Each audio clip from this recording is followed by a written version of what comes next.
Fourth grade, I went in my closet, I said, I am going to the NBA. Anything you invoke with I am after it, the power of manifestation and what can happen in the universe. Why is it exciting? Because it means you have different ways to get better. There's certain things that you can figure out, that you can take advantage of, right? Certain weaknesses that were exposed that you need to shore up, right? So it was exciting. It sucks to lose, but the hardest thing is to face that stuff. That's a really big tough challenge. How did you get mentally and emotionally so strong where it doesn't bother you? Well, you got to look at the reality of the situation. Like for me, it's not, you kind of got to get over yourself, right? And then after that, it's okay, well, why did those air balls happen? Got it. I didn't have the legs. So you look at the shot, every shot was online, but every shot was short. Right? What about the thief in your mind that's after your promise? Don't doubt your own ability. There's this thing about people, and they talk about Still training the students. During training, the students are all broken down into boat crews. Each crew is 7 students, 3 on each side of a small rubber boat, and 1 coxswain to help guide the dinghy. Every day, your boat crew forms up on the beach and is instructed to get through the surf zone and paddle several miles down the coast. In the winter, the surf off San Diego can get to be 8 to 10 feet high, and it is exceedingly difficult to paddle through the plunging surf unless everyone digs in. Every paddle must be synchronized to the stroke count of the coxswain. Everyone must exert equal effort, or the boat will turn against the wave and be unceremoniously dumped back on the beach. For the boat to make it to its destination, everyone must paddle. You can't change the world alone. You will need some help. And to truly get from your starting point to your destination takes friends, colleagues, the goodwill of strangers, and a strong coxswain to guide you. If you want to change the world, find someone to help you paddle.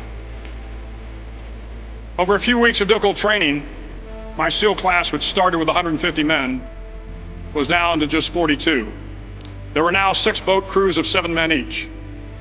I was in the boat with the tall guys, but the best boat crew we had was made up of the little guys, the Munchkin crew, we called them. No one was over 5'5". The Munchkin boat crew had 1 American Indian, 1 African American, 1 Polish American, 1 Greek American, 1 Italian American, and 2 tough kids from the Midwest. manifesting. It's f***ing real, man. Manifesting is real. When you figure out who you are and what you want to do, and you devote your life to it like a maniac. Why I shot air balls because my legs aren't there. I go, well, next year they'll be there.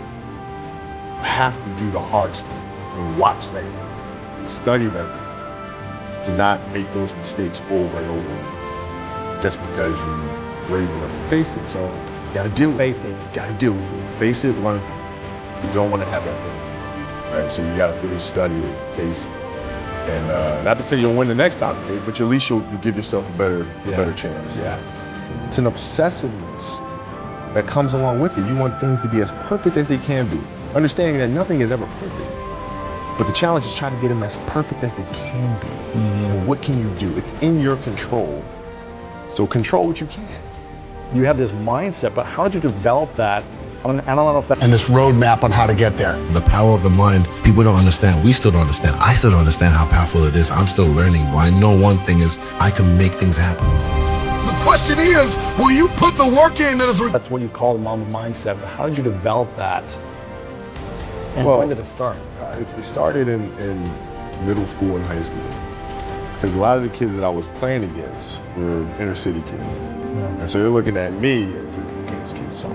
They felt like they could try to be physical or try to intimidate me and be on something selfish they couldn't, right? But now I'm saying, okay, well, you're trying to attack me. How am I going to attack you? How can I mentally figure out ways to break you down? How can I show you that, no, I have you, right? So that's when it first started for me, is figuring out how to become a handle opponent that way. And what would you do to mentally break you down then? One of the things I would do is everybody would be at the cafeteria with eating rooms and stuff. I just go back and there. And so that was my way of showing you, yeah, I may be in the suburbs, but you're not going to outwork me. Wow. Like, I see a lot of players take vacations with other players that are close friends. And I would just take vacation. I knew I wasn't going to be regular. I just knew, like, I was going to be great at something. I didn't know what it was, but I knew I was going to be great at something. I just knew. Bro, I can manifest like a motherfucker. It's just to take vacations or just hang out, just to hang out. Like, I never did that. Why not? Why didn't you do that? Well, because when I retire, I didn't want to have to say, I wish I would have done more. I don't want that. I played games with the flu. I played games with 102-degree fever, man. We had a game against Toronto in 2000. And Vince was tearing the league up. My back was jacked.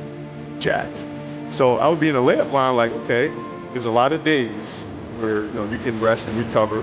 Today ain't one of them. Your back can bother you any other day. That ain't bothering me today. He gonna have to see me in Smith basketball rankings. And I was nowhere to be found. Cause I was like 6'4", scrawny, like 160 pounds soaking wet. So I was like 57 on the list. And so I will look at 56, 55, all the way up to number 1, who these players are, what club teams they played for. So when we go on an AAU travel circuit, I gotta hunt them down, right? And so that became my mission in high school, is to check off every other person, all those 56 other names, hunt them down and knock them down. So when we played at 13, I would size you up and see what your strengths and weaknesses are. How do you approach the game? Are you silly about it? Are you goofy about it? Are you good at it just because you're bigger and stronger than everybody else? Right? Or is there actually thought and skill that you put into?